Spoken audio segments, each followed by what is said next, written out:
खुशी भीतर से आती है और इसे बाहर खोजने में अपना कीमती समय व्यर्थ ना गवाएं।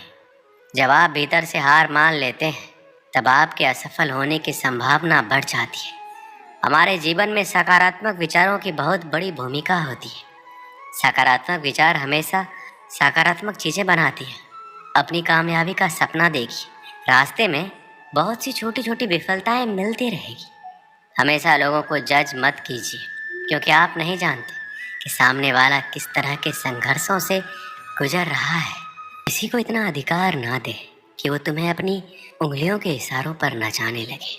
दोस्ती करने का मन करे तो खुद से दोस्ती कर ले, मगर किसी दूसरे पर आंख बंद करके कदापि विश्वास ना करें। गलतियां करना इंसान का प्राकृतिक स्वभाव है। गलतियां करना बुरा नहीं है, क्योंकि गलतियों से ही इंसान सीखता है। लेकिन बार बार एक ही गलती को दोहराना जीवन की बर्बादी है। जो बीत गया उसे याद करके क्या फ़ायदा। क्या खोया क्या पाया ये सब भूल जाओ। सोचो कि आगे आप क्या कर सकते हैं। समय थोड़ा ही सही, लेकिन इसका भरपूर फ़ायदा उठाइए। बीते वक्त में की गई गलती को ना दोहराइए। बीता समय भले ही तकलीफ़ में गुजरा हो, उसे भूलने में कठिनाई होती है, लेकिन याद करके भी तकलीफ़ ही पाओगे। भूलने की कोशिश कीजिए और एक नई शुरुआत कीजिए। असफलता को एक नया मौका मानो और सफलता की दिशा में आगे बढ़ो। असफलता से सीखना हमें मजबूत बनाता है और हमें सही राह दिखाता है। जब तुम्हारा आत्मविश्वास टूटने लगता है तो अपने अंदर की शक्ति को जानो।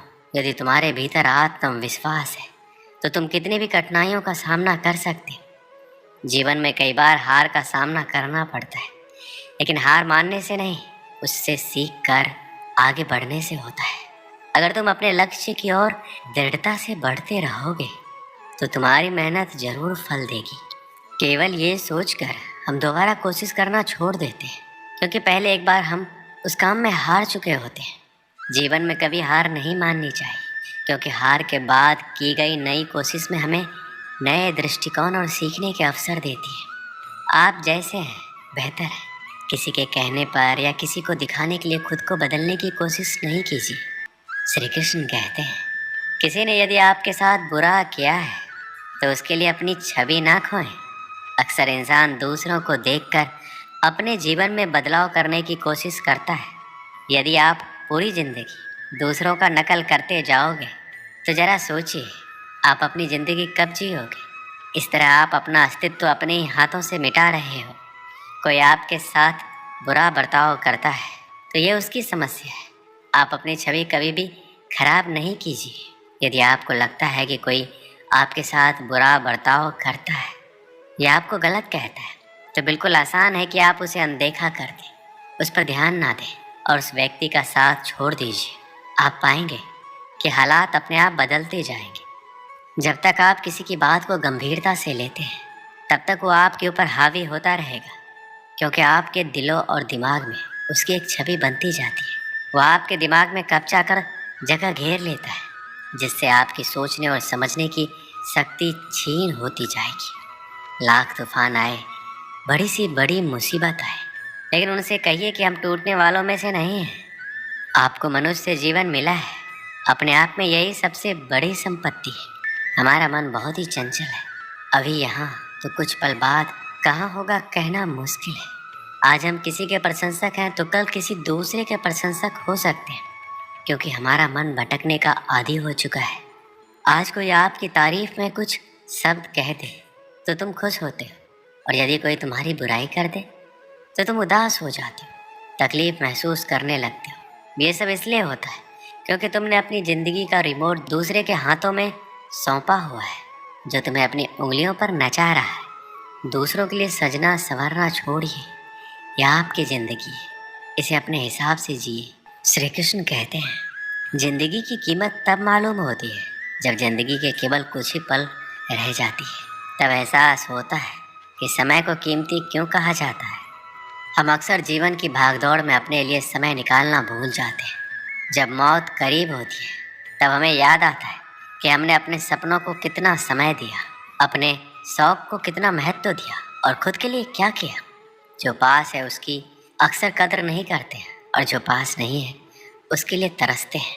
हमारी ज़िंदगी अनमोल है, लेकिन अक्सर हम इसकी असली कीमत तब समझ पाते हैं जब हमारी ज़िंदगी सीमित समय के लिए रह जाती है। जब हमें यह महसूस होता है हमारे पास गिनती के कुछ पल ही बचे हैं, तब हमें समझ आता है कि हर एक क्षण कितना महत्वपूर्ण है।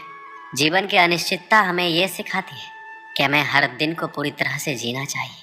हम अक्सर भविष्य की चिंताओं में उलझकर वर्तमान को नज़रअंदाज कर देते हैं, लेकिन जब हमें यह एहसास होता है कि हमारे पास सीमित समय है तो हमें वर्तमान का महत्व समझ आता है।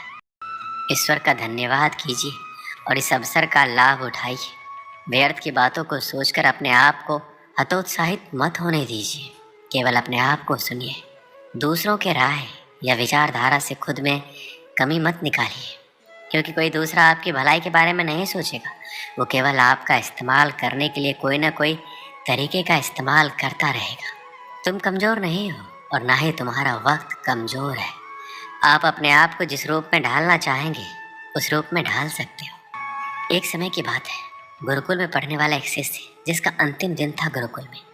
जब वो अपने गुरु को अंतिम प्रणाम करके पहुंचा तो गुरुजी ने उसको बदले एक भेंट दी और कहा कि ये एक ऐसा शीशा है जो सामने वाले के मन में क्या चल रहा है सब बता देता है। शिष्य ये देखकर बड़ा प्रसन्न हुआ। उसे लगा कि सबसे पहले गुरुजी को ही देख लेते, गुरुजी कैसे हैं। और जब उसने गुरुजी की तरफ शीशा घुमाया तो उसे गुरुजी के अंदर दुर्गुण दिखाई दिए। उनमें क्रोध, द्वेष, अहंकार भरा हुआ है। और गुरुजी थे तो कुछ बोला नहीं और प्रणाम कर भेंट लेकर चला गया। जब वह शिष्य वहाँ से बाहर आया और सोचने लगा कि कैसे गुरु है, इनको मैंने अपना आदर्श माना और इनके अंदर ही अवगुण भरे हुए हैं और इन्होंने उन अवगुणों को अब तक खत्म नहीं किया और इनमें बहुत बुराइयां बची हैं। रास्ते में उसे जब अपना दोस्त मिला तो उसे लगा कि दोस्त की परीक्षा ले लेते हैं। उसके पास एक ऐसा शीशा था जो सामने वाले के मन में क्या चल रहा है आसानी से पता कर सकता था। उसने अपने दोस्त को उस शीशे में देखने को बोला और देखा कि दोस्त के अंदर भी बहुत सारे अवगुण हैं। उसका भरोसा टूट गया। दोस्ती से भी आगे बढ़ा एक रिश्तेदार दिखाई दिया। तब उसे लगा चलो इनका भी हाल जान लेते हैं। उनको भी शीशा दिखाया। तभी शिष्य उनके मन के भाव पढ़ लिए कि रिश्तेदार में काफ़ी कमियां है। अब उस शिष्य का भरोसा धीरे धीरे संसार से उठने लगा और कहने लगा कि गुरुजी, दोस्त और रिश्तेदार सब में कमियां है। अब वह शिष्य अपने घर की तरफ आ चुका था। जब घर की तरफ बढ़ने लगा तब सोचने लगा माँ और पिताजी में कोई दुर्गुण नहीं होंगे, वो निर्मल होंगे। मेरे पिताजी तो बड़े प्रतिष्ठित हैं, समाज में भी बड़ी प्रतिष्ठा है। शिष्य घर पहुंचा, पिताजी को सबसे पहले शीशा दिखाया। पिताजी में भी उसको अवगुण दिखाई थी। फिर माताजी को दिखाया, उनमें भी कमियां दिखी। अब शिष्य का भरोसा टूट चुका था। उसे लगा कि वापस गुरुकुल चलते हैं और जल्दी से ये शीशा गुरुजी को वापस सौंप देते हैं। गुरुकुल में जाने के बाद गुरुजी से पूछा कि ये शीशा आपने क्यों दिया? इसमें सबके भाव पता चल रहे हैं, यहाँ तक कि आप में भी बुराई बची है और अभी तक आप निर्मल नहीं हुए। शिष्य की बात सुनकर गुरुजी जोर जोर से हंसने लगे और कहने लगे कि कुछ देर रुको। तब उन्होंने वो शीशा जो था उस शिष्य की तरफ घुमाया और कहा कि अपना चेहरा देखो, और फिर बताया कि देखो कितने सारे अवगुण तुम्हारे अंदर है और तुम्हारा पूरा मन मैला है। कहीं पर भी निर्मलता नहीं थे, सारे अवगुण भरे हुए थे। तब गुरुजी ने शिष्य से कहा, ये शीशा तुम्हें इसलिए दिया था कि तुम अपने आप को देखो, अपनी बुराई और अवगुणों को नष्ट करो, एक अच्छा इंसान बनो। और तुमने पूरा दिन निकाल दिया कि किस में क्या भरा हुआ है ये देखने में, जबकि ये नहीं देखा कि मेरे अंदर कितनी बुराई भरी है। इस कहानी से हमें क्या सीख मिलती है कि हमें सबसे पहले अपने अंदर के अवगुणों को ख़त्म करना चाहिए। ऐसा करने पर दुनिया अपने आप निर्मल बन जाएगी। जीवन के आखिरी पलों में हमारी आंखों में दुख के नहीं बल्कि खुशी के आंसू छलकने चाहिए। हमें गर्व होना चाहिए कि हमने अपने जीवन के पलों का भरपूर आनंद लिया और हर क्षण को जी भर कर जिया। जीवन के अंत में हमें इस बात का संतोष होना चाहिए कि हमने किसी का दिल नहीं दुखाया, बल्कि सबके साथ खुशियाँ बांटने में सफल रहे। हमारे जीवन की सच्ची सफलता यही है कि हम दूसरों के जीवन में खुशी और सकारात्मकता ला सकें। इसलिए ऐसा जीवन जिएं कि अंत में आपको अपने आप पर गर्व हो और आप अपने किए हुए अच्छे कामों को याद करके मुस्कुरा सकें। इस दुनिया से हम एक दिन का भी साथ नहीं ले जा सकते, लेकिन हम इस दुनिया में बहुत सी ऐसी यादें छोड़ सकते हैं जो आने वाली कई पीढ़ियों के लिए कामयाब और प्रेरणादायक साबित हो सके। हमारा उद्देश्य केवल खुद को सफल बनाना नहीं होना चाहिए, बल्कि अपने काम और जीवन से दूसरों को भी प्रेरित करना चाहिए। जब हम दूसरों के जीवन में सकारात्मक बदलाव लाते हैं और उनकी भलाई के लिए काम करते हैं तो हमारे वैल्यू और हमारे जीवन की अर्थपूर्णता बढ़ जाती है। इसलिए ऐसा काम करें जो यादगार हो और आने वाली पीढ़ियों के लिए एक प्रेरणा का स्रोत बने। दोस्तों, इस वीडियो में बस इतना ही।